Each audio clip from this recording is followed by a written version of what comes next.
Hello दोस्तों, कैसे हैं आप सब? आशा करता हूँ कि आप बहुत अच्छे होंगे और अपनी पढ़ाई को निरंतर जारी रख पा रहे हैं। चैनल पर आए तो आपका स्वागत है और आपसे अनुरोध करूँगा कि चैनल को सब्सक्राइब ज़रूर कीजिएगा। इसका रीज़न रहेगा क्योंकि हम पढ़ रहे हैं मूल पाठ्य पुस्तकों को और हमने अब तक कक्षा 6 हमारा राजस्थान भाग 1, कक्षा 7 राजस्थान हमारा राजस्थान भाग 2 और आज हम पढ़ेंगे हमारा राजस्थान कक्षा 8 भाग 3। तो अब तक हमने कक्षा 6 और 7 का जो है वो अध्ययन कर लिया है। राजस्थान हमारे राजस्थान की जो शिक्षा विभाग के दौरान जो पाठ्यक्रम लगता है उसकी जो मूल किताबें हैं उनका हम अध्ययन कर रहे हैं। इसी तरह से हम राजस्थान की जो अ, हमारा राजस्थान की जो 9th 10वीं और 11वीं 12वीं की जो किताबें हैं उनका अध्ययन करने वाले हैं। तो इस मुहिम के साथ जुड़िए और चैनल के साथ जुड़िए, आपको बहुत अच्छे-अच्छे कंटेंट मिलेंगे यहाँ से। रेगुलर वीडियो आपको उपलब्ध कराने का प्रयास करूँगा, तो जुड़िए हमसे। और आज से हम शुरू कर रहे हैं हमारा राजस्थान कक्षा 8 की भाग 3 नंबर जो ये पाठ्य पुस्तक लगती है हमारे स्कूलों में। इस पुस्तक का हम अध्ययन करने वाले हैं और इस पाठ्य पुस्तक में जो टॉपिक दिए हैं, जिससे जो कंटेंट एग्जाम में पूछे जाते हैं, उन्हीं से संबंधित जो पाठ्यक्रम है, ये तैयार किया गया है। हमारी जो एग्जाम है उसके दौरान इस पाठ्यक्रम से काफ़ी बहुत सारे प्रश्न पूछे जाते हैं। आप इसे देख सकते हैं कि 1857 का स्वतंत्रता संग्राम राजस्थान हूबहू आपके पाठ्यक्रम को मिलान करोगे, तो इन पाठ्य पुस्तकों में से ही हूबहू आपके प्रश्न पत्र को उठाया गया है। तो चलिए हम पढ़ेंगे कक्षा 8 की अध्याय 1, 2, 3, 4, 5, 6, ये 10 अध्याय हैं इसके। तो आज हम अध्याय 1 पर चर्चा करने वाले हैं।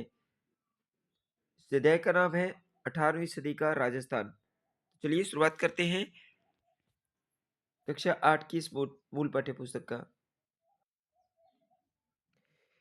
इस अध्याय में पढ़ने वाले हैं 18वीं सदी का राजस्थान, जिससे संबंधित जितने भी प्रश्न बनते हैं, फैक्टेड क्वेश्चन बनते हैं वो। पहला प्रश्न है, मराठा शक्ति को सर्वप्रथम संगठित करने वाले शासक थे शिवाजी। दूसरा प्रश्न है, राजस्थान में सर्वप्रथम मराठों ने कहाँ प्रवेश किया था? 1711 में मेवाड़ में। तीसरा प्रश्न है, किस मराठा शासक ने मराठा ध्वज अटक से कटक तक बढ़ाने का लक्ष्य रखा था? पेशवा बाजीराव ने। चौथा क्वेश्चन है, मराठों ने कोटा में बूंदी पर आक्रमण कब किया था? 1726 में।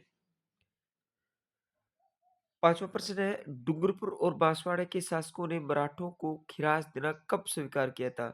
1728 में। देखो, राजस्थान में मराठे है वो जो 1711 में मेवाड़ में प्रवेश किए थे और मराठों को संगठित करने का काम शिवाजी ने किया था।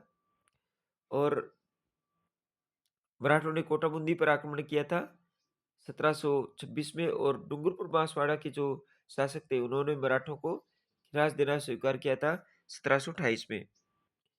इसके बाद छठा प्रश्न पढ़ते हैं, मराठों ने बूंदी का शासक बुद्ध सिंह को कब बनाया? मराठों ने बूंदी का शासक बुद्ध सिंह को कब बनाया था? 22 अप्रैल 1734 को। मराठों ने राजस्थान में राजनीति प्रथम अक्षर कहाँ किया? बूंदी में, क्योंकि बूंदी में उसने सबसे पहले बुद्ध सिंह को बनाया था 22 अप्रैल 1734 में। हुरडा सम्मेलन बहुत मोस्ट इंपोर्टेंट फैक्ट है। हुरडा सम्मेलन का आयोजन कब और कहाँ किया गया? 17 जुलाई 1734 को हुरडा नामक स्थान जो कि भीलवाड़ा में है। हुरडा सम्मेलन की अध्यक्षता किसने की थी? मेवाड़ के शासक महाराणा जगत सिंह ने हुरडा सम्मेलन की जगत सिंह द्वितीय ने हुरडा सम्मेलन की अध्यक्षता की थी। हुरडा सम्मेलन में वर्षा ऋतु के बाद कहाँ सभी को इकट्ठा होने की बात कही गई थी? रामपुरा में। 11वां प्रश्न है, किस किसकी उदासीनता व निर्णय में अस्पष्टता की हुरडा सम्मेलन की रणनीति को असफल बना दिया? आमेर के शासक सवाई जय सिंह की जो अस्पष्टता और उदासीनता की वजह से ये उल्लास मेल है वो असफल रहा। 12वां प्रश्न है, पेशवा बाजीराव ने अपनी माता को राजस्थान में तीर्थ यात्रा पर कब भेजा? पेशवा बाजीराव ने अपनी माता को राजस्थान में तीर्थ यात्रा पर कब भेजा था? 1735 में माता राधाबाई को। 13वां प्रश्न आज का, उदयपुर के महाराणा अमर सिंह द्वितीय की पुत्री चंद्र कुमारी का विवाह किससे हुआ? जयपुर के सवाई जय सिंह के साथ 1708 में। किस विवाह की इस विवाह की क्या शर्त थी? इस विवाह की क्या शर्त थी? चंद्र कुमारी ने उत्पन्न हुए जयपुर के शासन पर बैठेगा। कि जो चंद्र कुमारी से जो पुत्र उत्पन्न होगा वो जयपुर के शासन पर बैठेगा, ये शर्त रखी गई थी। सवाई जय सिंह का बड़ा पुत्र कौन था? ईश्वर सिंह। मेवाड़ की राजकुमारी मेवाड़ की राजकुमारी चंद्र कुमारी और सवाई जय सिंह से उत्पन्न पुत्र का नाम था माधो सिंह। माधो सिंह ने किसकी सहायता से ईश्वर सिंह को चुनौती दी थी? मामा जगत सिंह।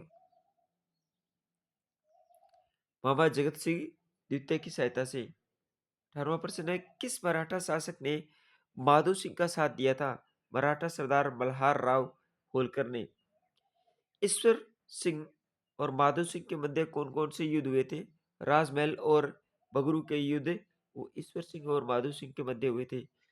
किसकी कुटिलता के कारण सूर्य सिंह को आत्महत्या करनी पड़ी? सेनापति हरगोविंद नटाणी की कुटिलता के कारण। 21वां प्रश्न है, जोधपुर में किसके मध्य उत्तराधिकार संघर्ष प्रारंभ हुआ? राम सिंह और भगत सिंह के मध्य। आज का 22वां प्रश्न है, अंग्रेजों ने राजपूतों के साथ संधि कब की थी? अंग्रेजों ने राजपूतों के साथ संधि करनी शुरू की थी 1817 से 1818 में। सर्वप्रथम किस राज्य में अंग्रेजों के साथ संधि स्वीकार की गई? सर्वप्रथम किस राज्य ने अंग्रेजों के साथ संधि स्वीकार की थी? तो भरतपुर राज्य ने 29 सितंबर 1803 में अंग्रेजों के साथ संधि स्वीकार की थी। तो इसके बाद आगे बढ़ते हैं। आज का 24वां प्रश्न, 1818 तक किस राज्य को छोड़कर अंग्रेजों ने संधि कर ली थी? केवल सिरोही राज्य को छोड़कर। आज का 25वां प्रश्न है, सिरोही ने अंग्रेजों के साथ संधि कब की थी? 1823 में। सबसे अंत में सिरोही राज्य ने ही अंग्रेजों से संधि की थी। अहदनामा का अर्थ है इकरारनामा या समझौता पत्र। तो ये थे आज के चैप्टर नंबर 1 राजस्थान अध्ययन कक्षा 8 की जो भाग 3 है, जो हमारे स्कूल में पाठ्यक्रम के रूप में लगती है, उसका अध्ययन हमने किया। अध्याय नंबर 1 18वीं सदी का राजस्थान। आशा करता हूँ कि वीडियो अच्छा लगा होगा और आपके लिए उपयोगी भी रहेगा, क्योंकि अन्य कंटेंट के माध्यम से न जाके मैंने इसको एक सीधा और सरल तरीके से बनाया है।